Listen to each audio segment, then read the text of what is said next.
Okay, so we're just going to take a look at the Lift AMQP module and what it can do, how it can work with headless Scala applications, or indeed any Scala application without requiring a Lift web-based application.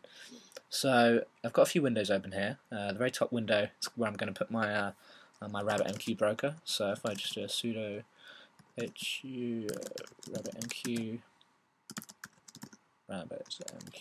server. So just going to start up the message broker. If I could get my password right. Okay, so we've just booted RabbitMQ broker. It's a local development broker on my machine here. So I'm also going to tail the RabbitMQ log so we can see any connections that come to the broker. So these bottom windows here, the middle one is my posting application. So you think of it as a server component, anything that's going to post messages into your message queue. So I'm just going to boot up my clients. So I'm going to boot up two Scala consoles here. These are both going to be running separate virtual machines. So the left-hand application knows nothing about the right-hand application, etc., etc. They're totally independent. This particular AMQP example will be running a fan-out style exchange in that all messages go to all clients.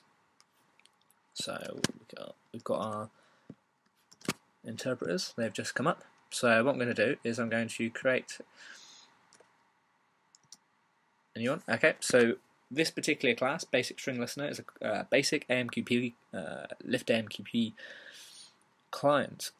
I have an actor in the background that has now started like a serializer for serializing strings and things. We'll look at the code in the rest of the article, but for now, just know that it's a.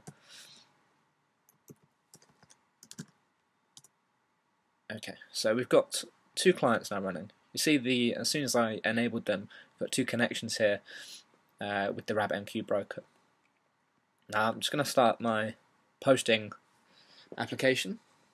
And all we're going to do is we're going to post string messages from the posting application into the exchange. So from the middle window here, in terms of the workflow, from the middle window here, it posts into the broker, and from the broker will then distribute it to any registered listening applications, or any post those messages to those queues.